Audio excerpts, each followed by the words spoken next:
ನಮಸ್ಕಾರ. ಯುದ್ಧಕಾಂಡ ವಿಶೇಷ ಕಾರ್ಯಕ್ರಮಕ್ಕೆ ಸ್ವಾಗತ. ನಾನು ನಾಗೇಂದ್ರ ಬಾಬು, ನನ್ನೊಂದಿಗೆ ನಿಕೇಶ್ ಕುಟಾರಿ ನನ್ನ ಸಹೋದರಿ ಕೂಡ ಜಾಯ್ನ್ ಆಗಿದ್ದಾರೆ. ಈ ಕಾರ್ಯಕ್ರಮದ ವಿಶೇಷ ಏನಂತಂದರೆ, ಇವತ್ತಿಗೆ 1 ವರ್ಷ ಹಮಾಸ್ ಬಂಡುಕೋರರು ಇಸ್ರೇಲ್ಗೆ ನುಗ್ಗಿ ದಾಳಿಯನ್ನು ಮಾಡಿ ಆ ಮೂಲಕ ಯುದ್ಧ ಆರಂಭ ಆಗಿತ್ತಲ್ಲ ಇಸ್ರೇಲ್ ಮತ್ತು ಹಮಾಸ್ ನಡುವೆ. ಆ ಯುದ್ಧಕ್ಕೆ ಇವತ್ತಿಗೆ 1 ವರ್ಷ. ದಿನ ಕಳೆದಂತೆ ಈ ಯುದ್ಧ ಮತ್ತಷ್ಟು ತೀವ್ರಗೊಳ್ತಾ ಇದೆ. ಇಸ್ರೇಲ್ನ ಸುತ್ತಲೂ ಇರುವಂಥ ದೇಶಗಳು ಇವತ್ತು ಕತ್ತಿ ಮಸೀತಾ ಇದೆ ಇಸ್ರೇಲ್ ಮೇಲೆ. ಇಸ್ರೇಲ್ ಸಾಕಷ್ಟು ಪ್ರತಿದಾಳಿಯನ್ನು ಒಡ್ತಾ ಇದೆ, ದಾಳಿಗೆ ಪ್ರತೀಕಾರವನ್ನು ತೀರಿಸ್ಕೊಳ್ತಾ ಇದೆ. ಅವತ್ತು ಬೆಳಗ್ಗೆ 5 ಗಂಟೆ 5:15 ಸುಮಾರು ಆ ಸಂದರ್ಭದಲ್ಲಿ ಹಮಾಸ್ ಉಗ್ರರು ಒಳ ನುಸುಳಿಕೊಂಡು ಬಂದು ದಾಳಿಯನ್ನು ನಡೆಸಿದರು. ಇದಾದ ಮೇಲೆ ಹಿಜ್ಬುಲ್ಲಾ ಉಗ್ರರ ಮೇಲೆ ಇಸ್ರೇಲ್ ಡೆಡ್ಲಿ ಅಟ್ಯಾಕ್ ಕೂಡ ಮಾಡ್ತು. ಬಹಳ ಪ್ರಮುಖವಾಗಿ ಬೈರುತ್ನಲ್ಲಿ ಇಸ್ರೇಲ್ನಿಂದ ಏರ್ ಸ್ಟ್ರೈಕ್ ಕೂಡ ನಡೆದಿತ್ತು. ಹೆಜ್ಬುಲ್ಲಾ ಉಗ್ರರ ಶಸ್ತ್ರಾಸ್ತ್ರ ಡಿಪೋ ಧ್ವಂಸ, ಭಯಾನಕ ದಾಳಿಯಾಗಿದೆ. ಇವತ್ತು ಎಕ್ಸ್ಕ್ಲೂಸಿವ್ ದೃಶ್ಯ ಬೇರೆ ತೋರಿಸ್ತೀವಿ ನಿಮಗೆ. ಲೆಬನಾನ್ನಿಂದ ಬಂದಂತ ರಾಕೆಟ್ಗಳಿಗೆ ಇಸ್ರೇಲ್ ತಡೆಯೊಡ್ಡಿತ್ತು. ರಾಕೆಟ್ ಬಿದ್ದು ಹೈಫಾ ನಗರದಲ್ಲಿ ಮನೆಗಳಿಗೂ ಕೂಡ ಹಾನಿಯಾಗಿದೆ. ನೋಡಿ, ಎಕ್ಸ್ಕ್ಲೂಸಿವ್ ದೃಶ್ಯ ಇದು. ಇವತ್ತಾಗಿರುವಂತ ಈಗ ಆಗಿರುವಂತ ದಾಳಿ ಇದು. ಆ ದಾಳಿಯನ್ನ ಯಾವ ರೀತಿಯಾಗಿ ಆಯಿತು, ಆ ಕ್ಷಿಪಣಿ ದಾಳಿ, ಅವೆಲ್ಲವನ್ನು ಕೂಡ ನಾವು ನಿಮಗೆ ತೋರಿಸ್ತಾ ಇದ್ವಿ.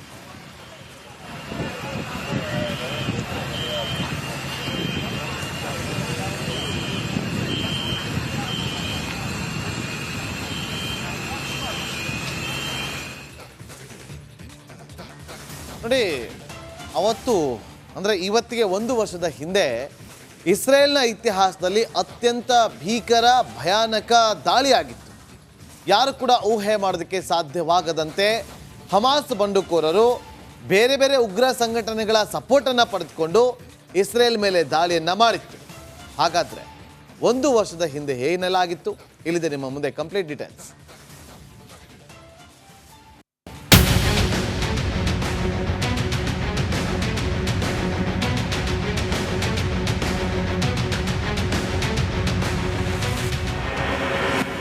ಇಸ್ರೇಲ್ ಮೇಲೆ ಹಮಾಸ್ ದಾಳಿಗೆ 1 ವರ್ಷ.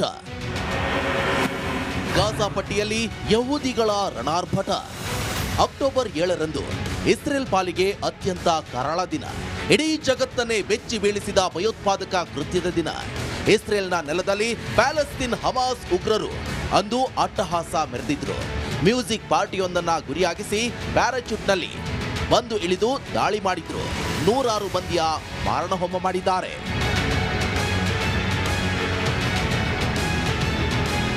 ಆ ಕರಾಳ ಘಟನೆಗೆ ಇಂದಿಗೆ ಸರಿಯಾಗಿ 1 ವರ್ಷ. ಅಂದಿನಿಂದ ಇಂದಿನವರೆಗೂ ಯುದ್ಧ ನಿಂತಿಲ್ಲ, ಬದಲಾಗಿ ಮತ್ತಷ್ಟು ವ್ಯಾಪಿಸುತ್ತಲೇ ಸಾಗಿದೆ. ಈ ಅವಧಿಯಲ್ಲಿ ಗಾಜಾ ಪಟ್ಟಿಯಲ್ಲಿ ಸುಮಾರು 50,000 ಮಂದಿ ಬಲಿಯಾಗಿದ್ದಾರೆ.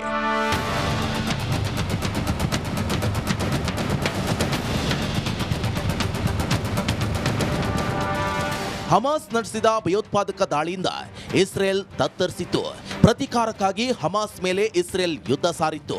ಇಸ್ರೇಲ್ ವೆಸ್ಟ್ ಬ್ಯಾಂಕ್ ಹಾಗೂ ಗಾಜಾ ಪಟ್ಟಿಯನ್ನ ಒಳಗೊಂಡಿರುವಂತಹ ಮುಸ್ಲಿಂ ಪ್ಯಾಲೆಸ್ತೀನ್ ರಾಷ್ಟ್ರ ಸ್ಥಾಪನೆಗೆ ಹಮಾಸ್ ಮುಂದಾಗಿದೆ.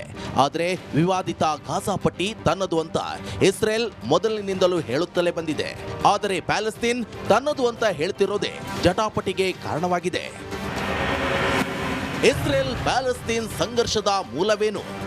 ಇಸ್ರೇಲ್ ಪ್ಯಾಲೆಸ್ತೀನ್ ಪ್ರದೇಶ 1900ರ ಸಮಯದಲ್ಲಿ ಒಟ್ಟೋಮನ್ ಸಾಮ್ರಾಜ್ಯದ ಆಳ್ವಿಕೆಯಲ್ಲಿತ್ತು.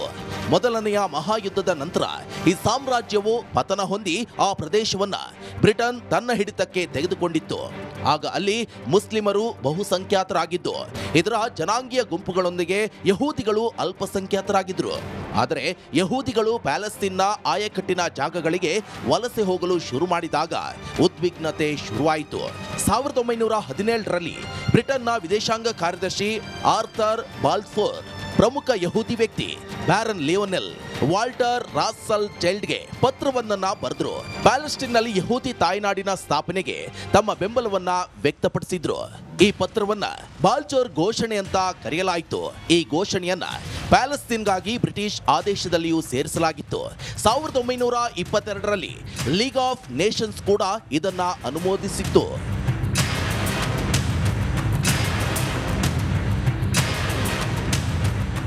ಆದರೆ ಎರಡನೇ ಜಾಗತಿಕ ಮಹಾಯುದ್ಧದಲ್ಲಿ ಸಾವಿರಾರು ಯಹೂದಿಗಳು ಕಿರುಕುಳಕ್ಕೆ ತುತ್ತಾದರು. ಸಾಮೂಹಿಕ ಹತ್ಯಾಕಾಂಡ ಯಹೂದಿಗಳನ್ನ ಕಂಗೆಡಿಸಿತ್ತು. 1920 ಮತ್ತು 1940 ನಡುವೆ ಅನೇಕ ಯಹೂದಿಗಳು ಯುರೋಪ್ನಿಂದ ಪಲಾಯನ ಮಾಡಿ ಆಶ್ರಯ ಪಡೆಯಲು ಮತ್ತು ತಮ್ಮ ತಾಯ್ನಾಡನ್ನ ಸ್ಥಾಪಿಸಲು ಪ್ಯಾಲೆಸ್ತೇನ್ಗೆ ಬಂದರು. ವಲಸೆ ಬರುವ ಯಹೂದಿಗಳ ಸಂಖ್ಯೆ ಹೆಚ್ಚಾದಂತೆ ಯಹೂದಿಗಳು ಮತ್ತು ಅರಬರ ನಡುವೆ ಹಿಂಸಾಚಾರಕ್ಕೆ ಕಾರಣವಾಯಿತು. ಎರಡು ಸಮುದಾಯಗಳ ನಡುವಿನ ಘರ್ಷಣೆಯ ಕಾರಣಕ್ಕೆ 1947ರಲ್ಲಿ ವಿಶ್ವಸಂಸ್ಥೆಯು ಪ್ಯಾಲೆಸ್ತೇನ್ ಅನ್ನ ಎರಡು ಭಾಗಗಳಾಗಿ ಅಂದರೆ ಇಸ್ರೇಲ್ ಎಂಬ ಯಹೂದಿ ರಾಷ್ಟ್ರ ಮತ್ತು ಪ್ಯಾಲೆಸ್ತೇನ್ ಎಂಬ ಅರಬ್ ರಾಷ್ಟ್ರಗಳನ್ನಾಗಿ ವಿಭಜಿಸುವ ಪ್ರಸ್ತಾಪವನ್ನ ಮುಂದೆ ಇಟ್ಟಿತು. ಯಹೂದಿಗಳು ಕ್ರಿಶ್ಚಿಯನ್ನರು ಮತ್ತು ಅರಬರ ಧಾರ್ಮಿಕ ಪ್ರಾಮುಖ್ಯತೆ ಸ್ಥಳವಾಗಿದ್ದ ಜೆರುಸಲೇಂ ಅನ್ನ ಅಂತಾರಾಷ್ಟ್ರೀಯ ವಲಯವನ್ನಾಗಿ ಘೋಷಣೆ ಮಾಡಲಾಯಿತು. ಇದಕ್ಕೆ ಯಹೂದಿಗಳು ಒಪ್ಪಿಕೊಂಡಿದ್ರು. ಆದರೆ ಅರಬರು ವಿಶ್ವಸಂಸ್ಥೆಯ ಪ್ರಸ್ತಾಪವನ್ನ ತಿರಸ್ಕಾರ ಮಾಡಿದ್ರು. ಇಸ್ರೇಲ್ ರಚನೆ, ಅರಬ್ ರಾಷ್ಟ್ರಗಳು ಕೆಂಡ. 1948ರಲ್ಲಿ ಯಹೂದಿ ಮತ್ತು ಪ್ಯಾಲೆಸ್ತೇನ್ ಎರಡು ಸಮುದಾಯಗಳ ನಡುವೆ ವ್ಯಾಪಕ ಹಿಂಸಾಚಾರ ನಡೆಯಿತು. ಉದ್ವಿಗ್ನತೆಯನ್ನ ಪರಿಹರಿಸಲು ಸಾಧ್ಯವಾಗದೆ ಬ್ರಿಟನ್ ತನ್ನ ಆಡಳಿತವನ್ನ ಹಿಂತೆಗೆದುಕೊಂಡಿತ್ತು. ಈ ವೇಳೆ ಯಹೂದಿಗಳು ಇಸ್ರೇಲ್ ರಾಷ್ಟ್ರವನ್ನ ರಚಿಸುವುದಾಗಿ ಘೋಷಣೆ ಮಾಡಿದ್ರು. ಆದರೆ ಇದಕ್ಕೆ ಈಜಿಪ್ಟ್, ಇರಾಕ್, ಜೋರ್ಡಾನ್, ಲೆಬನಾನ್ ಮತ್ತು ಸಿರಿಯಾ ಸೇರಿ 5 ಅರಬ್ ರಾಷ್ಟ್ರಗಳು ವಿರೋಧ ವ್ಯಕ್ತಪಡಿಸಿದ್ವು. ಜೊತೆಗೆ ಇಸ್ರೇಲ್ ಮೇಲೆ ಆಕ್ರಮಣ ಕೂಡ ಮಾಡಿದ್ವು. ಈ ಯುದ್ಧದಲ್ಲಿ ಇಸ್ರೇಲ್ ಗೆಲುವು ಸಾಧಿಸಿತು. ಇದು ಜೆರುಸಲೆಂನ ಪಶ್ಚಿಮ ಭಾಗವನ್ನ ಇಸ್ರೇಲ್ನ ಆಳ್ವಿಕೆಗೆ ಒಳಪಡಿಸುವಂತೆ ಮಾಡಿತು.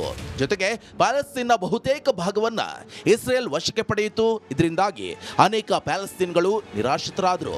ಹೆಚ್ಚಿನ ಜನರು ಗಾಜಾ ಪಟ್ಟಿಯಲ್ಲಿ ನೆಲೆ ಕಂಡುಕೊಂಡ್ರು. ಇದನ್ನ ಈಜಿಪ್ಟ್ ನಿಯಂತ್ರಿಸುತ್ತಿತ್ತು. 1967ರಲ್ಲಿ ಇಸ್ರೇಲ್ ಅರಬ್ ರಾಷ್ಟ್ರಗಳೊಂದಿಗೆ ಮತ್ತೊಂದು ಯುದ್ಧ ಮಾಡಿತ್ತು. ಇದರ ನಂತರ ಇಸ್ರೇಲ್ ಪೂರ್ವ ಜೆರುಸಲೆಂ ಮತ್ತು west bank, Syrian Golan Heights, Gaza ಮತ್ತು ಈಜಿಪ್ಟ್ನ ಸೈನಿ ಪರ್ಯಾಯ ದ್ವೀಪದ ಮೇಲೆ ಹಿಡಿತ ಸಾಧಿಸಿತ್ತು. ಇಸ್ರೇಲ್ ಸಂಪೂರ್ಣ ಜೆರುಸಲೆಂ ಅನ್ನ ತನ್ನ ರಾಜಧಾನಿ ಅಂತ ಹೇಳಿಕೊಂಡ್ರೆ ಪ್ಯಾಲೆಸ್ತೀನಿಯರು ಪೂರ್ವ ಜೆರುಸಲೆಂ ಅನ್ನ ತಮ್ಮ ರಾಜಧಾನಿ ಅಂತ ಹೇಳಿಕೊಳ್ತಾರೆ. ಇಸ್ರೇಲ್ ಮಟ್ಟ ಹಾಕಲು ಹಮಾಸ್ ಉಗಮ. ಆಗಸ್ಟ್ 1988ರಲ್ಲಿ ಹಮಾಸ್ ಸಂಘಟನೆ ಉದಯವಾಯಿತು. ಅದರ ಮುಖ್ಯ ಉದ್ದೇಶ ಏನಂತ ಹೇಳಿದ್ರೆ ಪ್ಯಾಲೆಸ್ತೇನ್ನಾದ್ಯಂತ ಇಸ್ಲಾಮಿಕ್ ರಾಜ್ಯ ಸ್ಥಾಪನೆ ಮಾಡುವುದಾಗಿತ್ತು. ಇದು ಎರಡು ರಾಷ್ಟ್ರ ಪರಿಹಾರವನ್ನ ತಿರಸ್ಕರಿಸಿತ್ತು. ಈ ಸಂಘರ್ಷವನ್ನು ಜಿಹಾದ್ ಹೊರತುಪಡಿಸಿ ಬೇರೆ ಯಾವ ಮಾರ್ಗದಿಂದಲೂ ಪರಿಹರಿಸಲು ಆಗುವುದಿಲ್ಲ ಅಂತ ಹೇಳಿತು. 2017ರಲ್ಲಿ ತನ್ನ ಸಂವಿಧಾನವನ್ನ ಪುನಃ ಬರೆದುಕೊಂಡು ಹಮಾಸ್ ಉಗ್ರರು ಇಸ್ರೇಲ್ ರಾಷ್ಟ್ರ ರಚನೆ ಕಾನೂನು ಬಾಹಿರ, ನ್ಯಾಯಸಮ್ಮತ ಅಲ್ಲ ಎಂದಿದ್ದಾರೆ.